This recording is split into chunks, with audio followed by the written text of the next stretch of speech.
Hello, my name is Nana, and I'm going to read you a story about a star. His name is Seymour, and he wanted to be a superstar. This is in volume 4, and it's story number 4, and the title of the story is 3 Camels. A long time ago, Seymour was out cruising the heavens. He knew it was almost time for Beth to start the job God had chosen for her to do. The job was shining down on Bethlehem.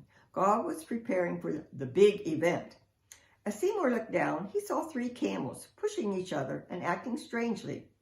As he flew closer, he heard one of the camels say, "He's going to sell us to those 3 wise guys over there, and I don't want to be sold. They might be mean guys." Seymour immediately flew over to the camel's pen. He introduced himself and asked them their names. One said his name was Asel, the shorter one was Frank, and the other one was Gary. He told the camels that those 3 wise guys were really wise men, and they were going to take a trip to see a king. And the camel's job would be to carry the gifts to the king. And who knows, guys, God may have chosen you to take these gifts to the king.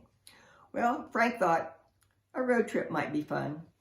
Oh, but Gary wanted to know exactly what these gifts were. And see, Asa was wondering, God chose us to deliver these gifts? We must be just really special.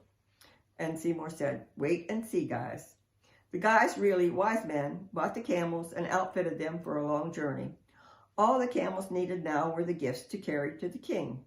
Asel saw that his gift was to carry gold. Wow, this must be really an important king to be getting a gift of gold. The gift Frank was carrying was frankincense. It only made sense for Frank to carry the frankincense. Gary would carry the gift of myrrh. The frankincense and myrrh were some expensive perfumes. "This new king must smell bad or be someone really special," Gary and Frank said. "We may not be carrying the gold, but we'll still smell good when we get there." Asel said, "You know, guys, we must be really special to be chosen to carry the gifts to a king." Then the camels started to worry. They didn't see a map. How would they find their way to the king if they didn't have a map? Seymour told them not to worry. God had chosen a special star to show them the way. He knew Beth had been practicing her best shine in preparation for the big event. A star? Who follows a star? But they started out. Sure enough, the wise guy, really wise men, seemed to be following a star. They traveled mostly at night so they could follow the star. As they moved along, they learned that they were traveling to a small town called Bethlehem. The camels knew that this was a small town out in the middle of nowhere. Seymour told them just be patient. Well, the star they were following did seem to be getting brighter. As they neared Bethlehem, the camels were looking for a castle. Kings live in castles, right? There was no castle for a king. They passed up an inn, and Asel said, "Oh, good, there's a stable. At least we'll have a nice place to stay tonight."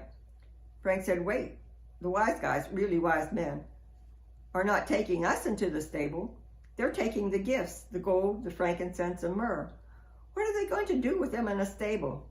Gary said, "Come on, let's get closer. What do you see?" "It's a baby, a baby. Wait, the king is a baby?" Seymour was looking over their shoulder and said, "The people call this king many names, such as Teacher, Counselor, Messiah, Savior, and the Prince of Peace, but we just call him Jesus." In this story, we saw that God had a job for a star to do, a job for the camels. They did their job for the big event of God's being born. God also had a job for everyone to do for the next big event, when Jesus will return. It is Seymour's hope that you will answer God's call to do what he asked to be ready for Jesus' second coming. So when you look up into the sky and see Seymour, remember Jesus has a plan for your life, and Seymour is always twinkling. Don't forget to twinkle back. Bye.